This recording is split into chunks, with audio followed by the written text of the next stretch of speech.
Ada tool AI baru untuk bantu kamu buat konten. Setelah lu nonton video gue yang kemarin tentang fundamental JavaScript dasar untuk pemula, itu pun belum melengkapi semua ilmu JavaScript yang akan kalian kerjakan nanti di dunia kerja. Itu sebagai acuan awal aja, dimana kalau itu kalian bisa, seenggaknya itu ada step berikutnya akan kebuka gitu kurang lebih ya. Dan sekarang gue pengen kalian itu bisa bersenandung bersama array, karena pas kerja nanti pasti akan banyak bermain dengan yang namanya array ataupun objek ataupun hal lainnya bahkan. Dan di video ini gue akan menjelaskan secara santai, secara detail, merinci. Bahkan gue sambil ngopi juga di sini, kopi janji jiwa gue belum datang, sambil sebat juga. Jadi buat kalian yang masih di bawah umur, jangan ditiru hal-hal negatif ini. Kalian ambil hal positifnya aja di dalam sintaks-sintaks yang nanti kita akan belajar bersama, terlebih seputar array, karena ada banyak banget materi. Di sini gue punya 12 materi kurang lebih untuk kalian bisa belajar array. Entah akan berapa menit ini lamanya, tapi yang penting kalian enjoy aja untuk mendalami array ini, karena gue jamin ini akan terpakai ketika lu nanti pas kerja as a front end ataupun back end developer, dan khususnya untuk web developer gitu ya. Oke, gue akan coba rundown dari nol lagi untuk array itu sendiri. Kurang lebih si array ini kayak sebuah variabel yang bisa menampung multiple values. Itu inti dari array sebenarnya. Cuman masalahnya bukan gitu doang. Jadi ketika sebuah variabel punya value yang banyak, mau diapakan itu value-nya gitu. Nah, itu permasalahan ketika kita belajar yang namanya array, bro. Gimana cara kita ngelola isian dari variabel yang sudah punya banyak data. Contoh, di sini ada data seperti ini, di sini ada data function, di sini ada objek misalnya,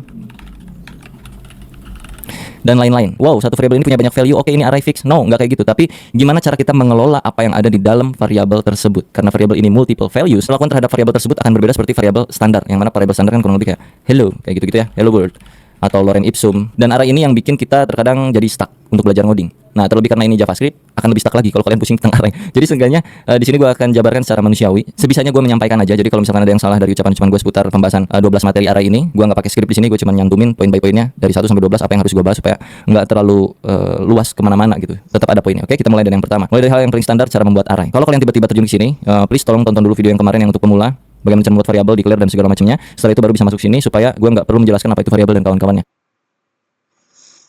Materi pertama kita akan belajar cara membuat array, karena nggak cuma satu cara, kita bisa pakai banyak cara untuk bikin sebuah array. Yang pertama, kita bikin dengan cara yang paling standar. Taruh aja di sini kita punya array dengan nama array saya. Lalu di dalamnya itu banyak value 1, 2, 3, ini udah termasuk sebuah array. Dan taruhlah di sini gua isi array ini dengan muka, lalu dengan tangan, lalu dengan tangan, dan satu lagi pakai misalkan bibir. Kalau gua console.log array saya, maka dia akan menghasilkan array seperti ini. Tahapan pertama seperti itu untuk membuat sebuah array. Cara kedua membuat array, kalian bisa bikin array kosongan, array kamu mungkin ya di sini ya, kosong dulu. Terus lu isi nilai apa yang pengen lu masukin ke dalam array kamu di sini. Caranya tinggal panggil lagi array kamunya, lalu diikuti dengan siku-siku dan sama dengan values-nya itu apa. Sebelum kita masukin data nilai dan juga key-nya ke sini, gua akan jelaskan dulu ini maksudnya apa dan ini juga maksudnya apa. Karena nggak cuma sekedar oh senyum, oh tangan, oh bibir, oke, itu array, nggak cuma sekedar gitu. Kalian perhatikan di bagian konsol sini. Ini gua komen dulu. Di sini kalau kalian klik tanda panahnya, dia akan turun ke bawah dan kalian lihat di sini ada 0, 1, 2. Muka itu urutan ke 0, indeks ke 0, Urutan pertama indeks ke 0, muka. Urutan kedua indeks ke 1, tangan. Urutan ketiga indeks ke 2 itu bibir. Bentar, notifnya gua matiin dulu anjir. Berisik banget ini. Right. Sorry ya kalau di sini suaranya berisik, ada suara burung, suara angkot dan segala macamnya. Jadi ketika kita bikin sebuah variabel, walaupun di sini kita nggak masukin key, nggak masukin angka 1 2 3 0 1 2 3 itu, tetap di situ sebenarnya ada. Yang mana 0 1 2 tadi itu disebut key atau indeks ya. Indeks dari sebuah array. Indeks itu mulainya dari 0. Sedangkan kita manusia bisa menghitung mulai dari 1. Itu yang bisa bikin kita pusing pas belajar ngoding. Sedangkan di dalam codingan itu mulai dari 0, tapi kita mulai dari 1 dan terkadang juga sebaliknya. Jadi nanti akan ada hal-hal yang mesti kalian kulik lagi, apalagi seputar array. Oke, kita masuk ke cara kedua ya, karena kalian udah tahu 0 1 2 itu apa. Itu disebutnya indeks. Jadi indeks ke 0 adalah senyum, indeks ke 1 adalah tangan, indeks kedua adalah bibir. Urutan pertama adalah muka, urutan kedua adalah tangan, urutan ketiga adalah bibir kalau secara manusianya. Lalu pembuatan yang kedua kurang lebih itu kayak begini, dan kita mesti masukin indeksnya ke sini. Indeks berapa yang mau lu isi? Values-nya. Taruhlah indeks ke 0 dulu. Ya kan, indeks 0 muka tuh. Kita taruh di sini. Gua ganti dengan bibir misalnya. Lalu array kamu indeks ke 1 gua isi dengan misalnya dengan trompet apa itu ya? Bunga lah kurang lebih. Array kamu dengan key indeks ke 2 itu gua isi X misalnya kayak gini. Kalau kita console log array kamu, maka akan menghasilkan hal yang sama saja. 0 1 2. Nah, kalau ini lebih jelas lagi karena lu mendeklarasikan si indeksnya. Indeks ke 0 itu apa, indeks ke 1 itu apa, indeks ke 2 itu apa nilainya. Tapi di sini kan kalian enggak.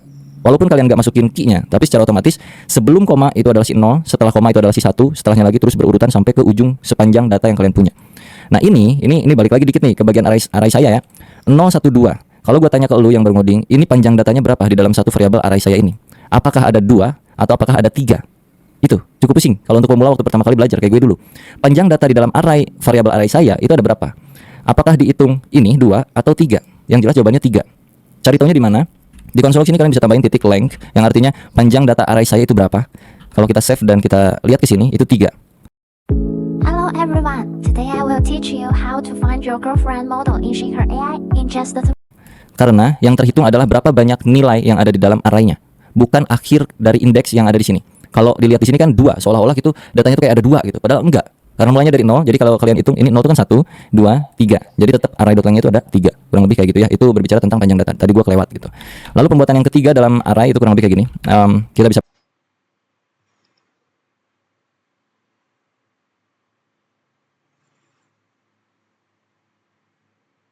Di video kali ini kita akan sedikit fun dan juga memusingkan diri dengan yang namanya JavaScript function, karena ada banyak hal yang bisa kita kulik dengan JavaScript function. Nanti akan ada tugas ya buat kalian, tugas besar seru. Jadi ikutin aja video ini. Tapi notes buat kalian yang belum mengikuti video gue sebelumnya tentang JavaScript, bisa dicek playlist JavaScript di channel gue ya. Udah ada 3 video dan ini video keempatnya. Kita mulai. Untuk membuat function, ini ingat-ingat ya. Ini buat tugas nanti akan ada clue-nya dari sini. Kita declare dengan cara function seperti ini yang pertama, terus diikutin dengan nama functionnya apa. Taruhlah add name.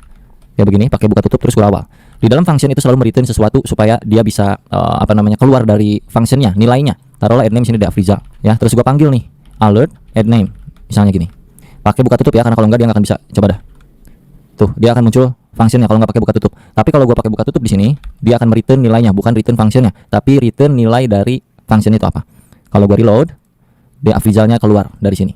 Kalau gua nggak return, dia Afrizal doang seperti ini, maka kalau gua save dan gua reload, undefined. Artinya tuh function harus mengembalikan nilai ya, supaya dia nggak muncul nilai undefined seperti ini, atau tidak bernilai, bukan nilai. Undefined itu tidak bernilai, kayak begitulah ya kurang lebih ya. Oke, kita akan fun sedikit. Taruhlah di sini kita punya function untuk menampung nama seseorang secara dinamis. Artinya kita mesti mengembalikan nilai dari apa yang diketik oleh user. Jadi nanti misalkan ada user yang ngetik add name Dea Gobles, maka function ini harus mengembalikan nama Dea Gobles ini. Yang artinya kita udah mengirim data dari pemanggilan functionnya. Untuk mengambil atau menangkap datanya, itu kita tinggal taruh di sini sebuah variabel untuk menampung data ini. Taruhlah nama variabelnya di sini full name. Untuk mengembalikan nilai ini, kita tinggal return full name-nya. Kayak begini ya. Artinya, function add name dipanggil dan dikasih nilai Dea Gobles dari pemanggilannya langsung. Terus di functionnya, itu kita tangkap lewat satu variabel yang bernama full name, dan pengembaliannya adalah return full name-nya. So, kalau gua save dan kita coba reload pakai alert ya, alert dulu deh. Maka Dea Gobles masuk sini. Nah, untuk video ini gue akan ubah returnnya, walaupun di JavaScript diharuskan return ya, tapi karena kita modenya mode development alias mode belajar juga, jadi ini gue ganti return jadi console log supaya bisa lihat langsung sini hasilnya tanpa pakai alert ya. Gue hapus dulu alertnya. Ini return gue ganti jadi console.log full name. Jadi pas di save dia akan muncul Dea Gobles. Ini kalau satu parameter. Kalau dua parameter diganti di separate pakai koma, dipisah pakai koma. Taruh di sini first name, di sini last name. Jadi yang di return console log itu return ya, anggaplah seperti itu. First name, koma, last name. Di sini kalau kayak gini doang Dea Gobles undefined, karena function ini itu kan dia nangkep dua kiriman data, sedangkan di function ini kita cuma satu kiriman data ini. Kalau kita tambahin Dea Gobles, pengen belajar software engineering tapi pusing karena nggak bisa coding? Jangan cerah dulu, sini kita bantu. Ada Revoyu Fundamental. Tambahin kayak gini Margodoso, maka udah nggak undefined tuh, karena sesuai. Ini data pertama, koma, data kedua. Data pertama masuk ke first name, koma, data kedua masuk ke last name. Atau mau panggil satu-satu boleh. First name terus console log lagi, last name Dea Gobles Margodoso. Mau ditambahin lagi di sini misalnya nama depan titik 2, di sini nama belakang, nama keluarga, nama marga lah taruhlah gitu ya. Jadi nama depan Dea Gobles, nama marga Margodoso. Seperti itu. Ini yang kita sebut sebagai permainan pengiriman data ke function. Bisa disebut passing data, passing parameter, passing value, passing pakai selalu ya passing pengiriman dan penangkapan data, kurang lebih kayak begini. Nah, sebenarnya di dalam function JavaScript ini itu termasuk bagian dari yang namanya argumen. Di sini di pemanggilan function add name, kedua parameter ini adalah sebuah argumen yang kita ketik. Argumen pertama adalah bernilai string dengan isian Dea Gobles. Argumen kedua adalah Margodoso ya. Tanpa kita harus panggil di situ parameter pemanggilannya dengan cara bikin satu variabel atau dua variabel sesuai dengan berapa banyak jumlah argumen yang dimasukin, kita juga bisa lewat yang namanya console.log arguments. Ini hapus aja. Bahwa sebenarnya pun function itu sudah mempunyai argumen tanpa kita masukin parameter di dalam functionnya. Kalau kita console.log argumen akan muncul kayak beginian. Argumen 2 Dea Gobles dan juga Margodoso, betul? Untuk manggil yang pertama itu bisa pakai 0. Untuk manggil yang kedua itu bisa pakai 1. Jadinya Dea Gobles Margodoso. Kalau pengen kayak tadi ya sama aja. Komain aja sini. Nama depan yang ini nama belakang gitu atau nama marga. Sama kayak tadi, tanpa kita tangkap datanya di parameter functionnya, tapi kita panggil lewat yang namanya argumen. Kalau kita nggak tahu argumennya bang, kayak gimana ya, pakein for loop lah kurang lebih. Contoh, for let i arguments.length i kurang dari argument.length i plus plus console.log arguments i margodoso. Oh sorry, dari 0 mulainya salah. Diagobles margodoso. Sini tinggal tambahin nama saya Diagobles, nama saya Margodoso, kurang lebih kayak gitu. Atau nama lengkap ya, karena di looping kan kayak gitu ya, sebenarnya bisa diakal-akalin juga lah. Nama lengkap Diagobles, nama lengkap Margodoso. Ini kalau misalkan ceritanya bukan nama depan nama belakang, tapi banyak nama, Fikri Gobles misalnya, Deden Gobles. Nah kayak gitu gitulah kurang lebih ya. Tapi ini kan ribet, jadi nggak usah gini, udah normal aja hidup mah bro. Pakai parameter aja dah. Itu untuk studi kasus tertentu kita bisa pakai begituan. Tapi yang paling standar ya username atau di sininya nama awal, first name, last name gitu. Console log first name plus last name itu bisa, atau pakai koma juga bisa. Dan jangan lupa karena di sananya itu 2, di sini juga 2 ya. Dia Gobles, Fikri, Gobles. Kalau nggak pakai koma dia akan bersatu, kalau pakai koma dia akan jadi spasi. Nah gitu, gampang-gampang. Ini metode pertama pembuatan function, lalu kita masuk ke yang kedua dengan cara functionnya itu ditambung ke sebuah variabel.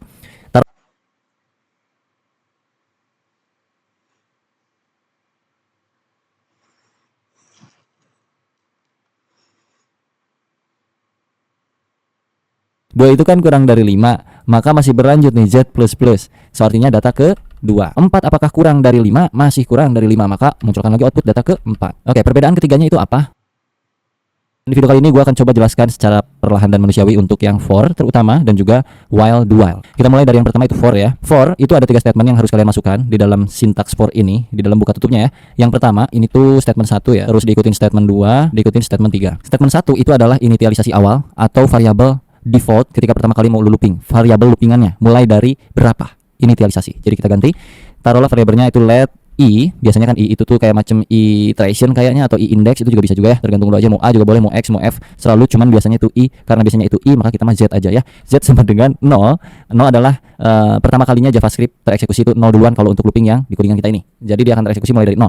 Titik koma, bukan pakai koma ya, tapi pakai titik koma. Statement kedua itu berisi kondisi. Kondisinya apa?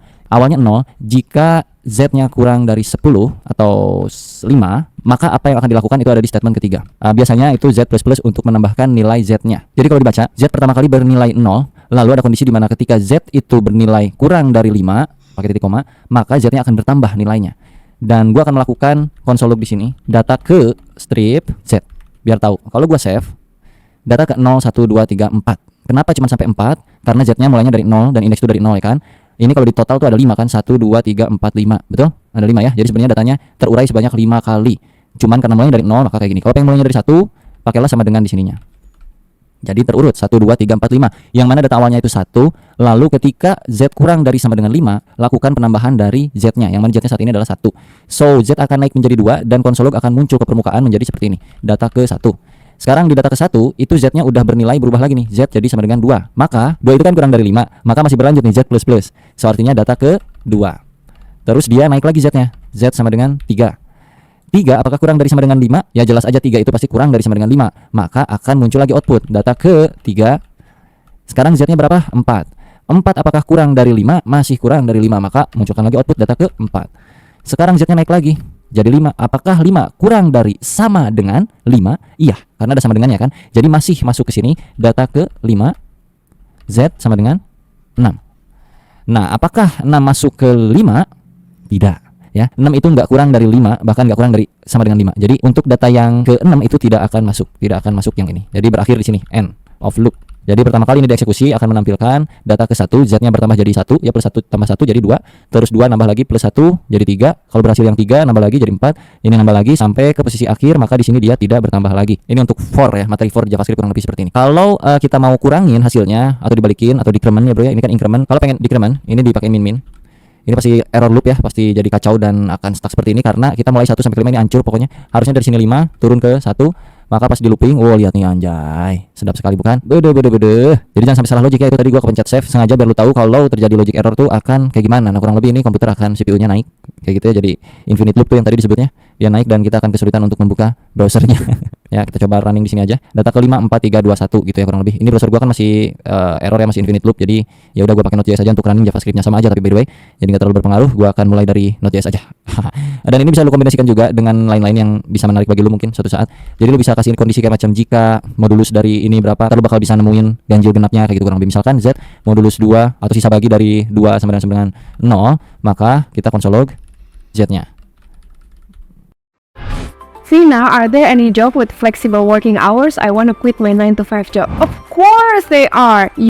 Dan kalau gua running 4 dan 2 adalah genapnya. Kalau tidak sama dengan 0, maka pas gua running itu data ganjilnya. Ya bisa menarik lah pokoknya, untuk mainan loop ini bisa sangat menarik. Taruhlah ini ada 100 misalnya, atau berapa kayak ya 1000 lah boleh. Kalau kita running, nah kan terurut tuh dari atas sampai ke bawah nih Pak. Ya, 19 17 19 13 11 9 7 5 3 1. Kalau pengen naik ya tinggal plus ininya. Ya gitulah, sesuai penjelasannya harusnya kalian mengerti ya untuk yang for. Sekarang kita coba ke while dan do while dengan materi yang sama kurang lebih yang kayak gini juga ya. Sekarang gua akan coba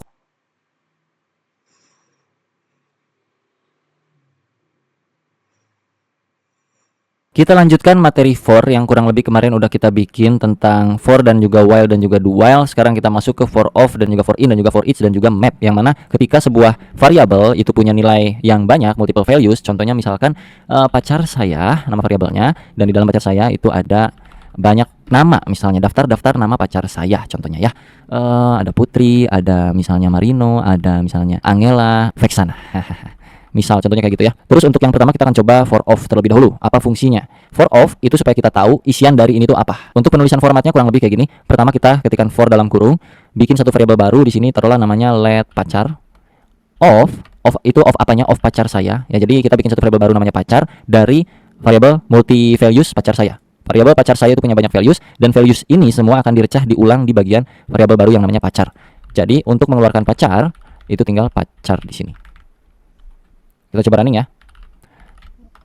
Nah, akan terlihat ada Agnes, ada Putri, Marino, Angela, Vexana. Karena kalau nggak di looping ya kan pertanyaannya, bang ngapain digituin ya? Udah langsung console log aja itu pacar sayanya ya. Lu coba aja sini perbedaannya. Console.log pacar saya. Kita running lagi.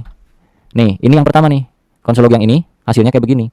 Kalau yang udah terlooping itu datanya termapping satu persatu, terpisah gitu kurang lebih. Itu untuk for of yang artinya mendapatkan value-nya langsung tanpa kita pedulikan indexingnya ya. Terus kalau for in, kita ganti aja langsung for in kayak gini. Ini artinya kita mendapatkan indeksnya. In itu mungkin indeks kali ya. Tapi sebenarnya ya lu bisa artiin ini sebagai bahasa Inggris ataupun indeks terlalu lah ya. Tapi kalau menurut gua ini kayaknya indeks deh. Soalnya kita bakal dapetin nilai indeksnya dari array yang udah kita buat di atas ini. Kita coba running ya. 0 1 2 3 4. Ya. Jadi kita dapat indeksnya kalau pakai in. Kalau pakai of itu kita dapat values-nya. Kalau for each itu kita dapetin apanya, Bang? Kita cobain di sini. Ini gua awasin ya. For each.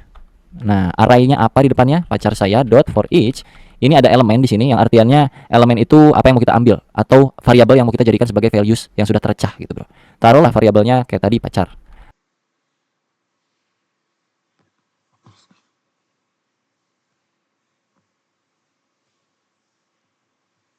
Oke, mungkin kalian sering mendapatkan masalah di JavaScript ketika berjalan belajar pertama kali JavaScript dengan yang namanya sebuah function yang kalian panggil tapi mereturn sebuah pendingan promise kayak gitu-gitu.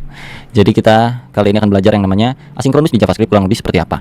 Kita contohkan dari yang sinkronus dulu ya sebelum gue jabarkan asinkronus versi sederhana, versi gue yang gue punya di otak gue ya, ntar gue jelasin. Kalau secara teori seperti biasa, yang paling fix kalian bisa cek Wikipedia sendiri. Tapi kalau ini versi penjabaran gue dan pemahaman gue aja di JavaScript kurang lebih kayak gimana. Pertama contoh di sini gue punya function 1. Di sini ngelog cuman munculin 1 gini. Terus gue punya 3 biji misalnya gitu. 1, 2 dan 3. Oke. Toga lagi apaan tuh ganjir? 3. Kalau kita running ini satu persatu, ini biar ada jalannya pas pas kalian cobain juga biar ada gambarannya kurang lebih nanti perbedaannya kayak gimana gitu.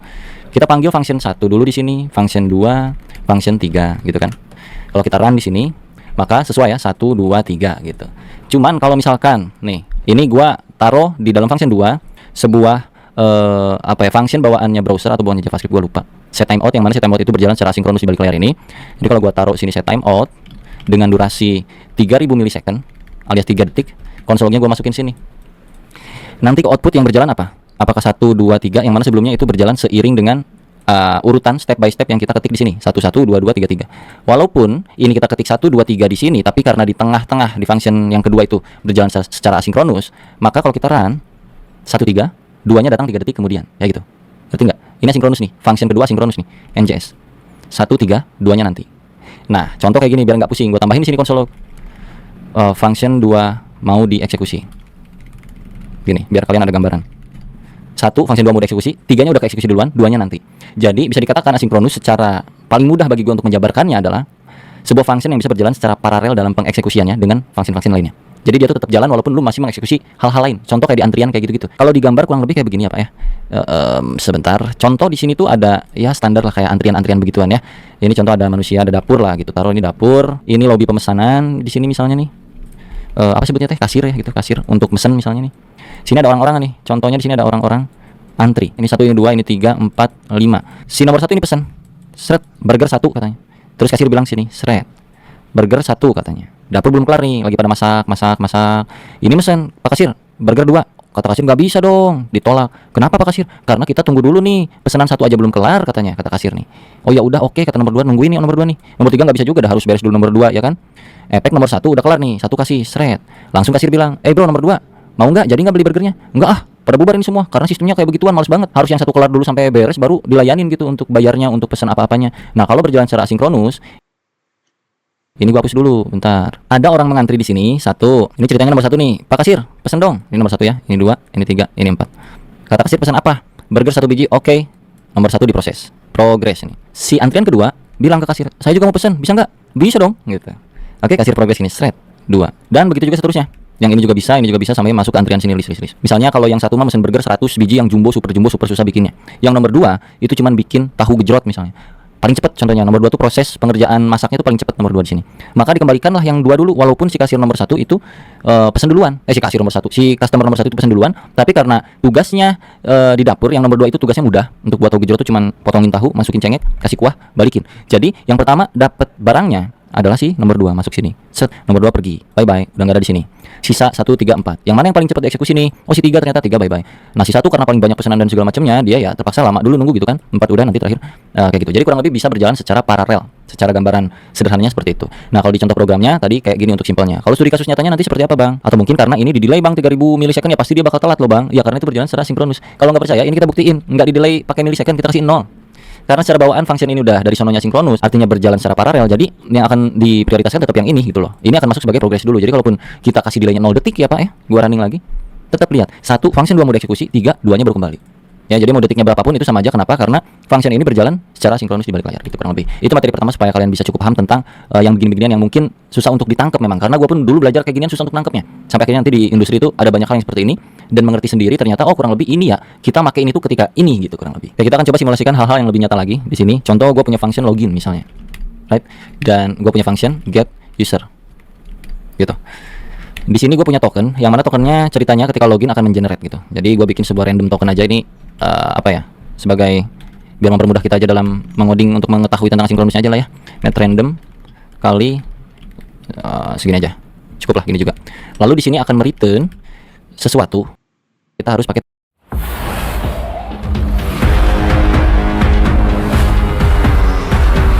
try and catch ketika kita mau mengeksekusi await-awaitan ini. Jadi masuk ke catch-nya itu di sini. Try terlebih dahulu. Terus lu catch di sini, catch R, oke, console.log R-nya. Try ini begini, kurang lebih. Kurang rapi ya, mohon maaf, bentar.